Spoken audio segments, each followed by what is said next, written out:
L'idée que dans certains quartiers, ce serait branché de prendre de la drogue pour que dans d'autres, on ait des jeunes qui se fassent tuer parce qu'ils la vendent ou surveillent, c'est terminé. Il faut que tout le monde comprenne dans notre pays que les consommateurs aujourd'hui de drogue sont des complices, de fait. C'est la première fois, Clément, qu'Emmanuel Macron prend une position aussi ferme sur ce sujet. Oui, c'est vrai, mais il ne fait que reprendre au fond la rhétorique utilisée par Gérald Darmanin depuis des mois et des mois. Il fustige la consommation de drogue dans, dit-il, les beaux quartiers. Et effectivement, c'est une situation qui est documentée depuis longtemps.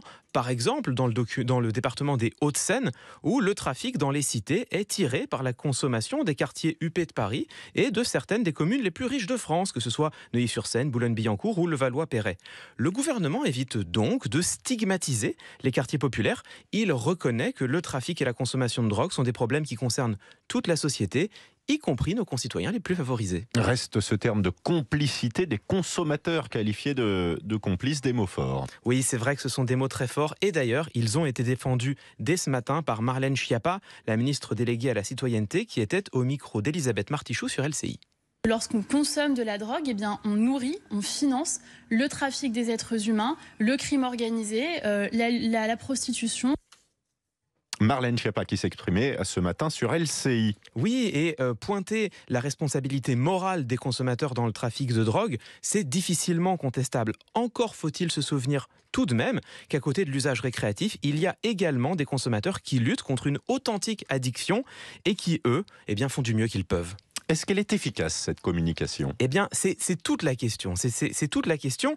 S'agissant de la lutte contre la consommation de drogue, hélas, je pense qu'on peut en douter. Vous savez, en psychologie, il existe un principe absolument fondamental qui s'appelle la réactance. Plus nous sentons que notre liberté d'action est mise sous pression, et plus nous cherchons à la reconquérir, ou pour le dire plus clairement, plus on nous interdit quelque chose et plus on a envie de le faire. Pour les jeunes, ce genre d'injonction frontale pourrait donc bien tendre à avoir l'effet contraire de les faire chercher. Bon, ça ressemble à de la stratégie politique aussi, tout cela. Les sondages montrent notamment que l'électorat d'Emmanuel Macron s'est déplacé sur la droite de l'échiquier. Et oui, Nicolas, et soyons francs, je pense qu'on touche ici au cœur du problème. Dans la perspective de l'élection présidentielle, Emmanuel Macron doit absolument parvenir à incarner la loi et l'ordre, sans quoi il risque de laisser un couloir rêvé pour les Républicains. Cela explique que depuis quelques mois, l'exécutif cherche à afficher une grande fermeté concernant le trafic et la consommation de drogue. Voilà, je crois, au fond, le sens de cette déclaration. À Marseille, Emmanuel Macron était effectivement venu annoncer des mesures, mais il en a profité aussi pour émettre de l'image et renforcer sa posture. Clément Viktorovitch entre les lignes, comme chaque soir, dans le 17-20.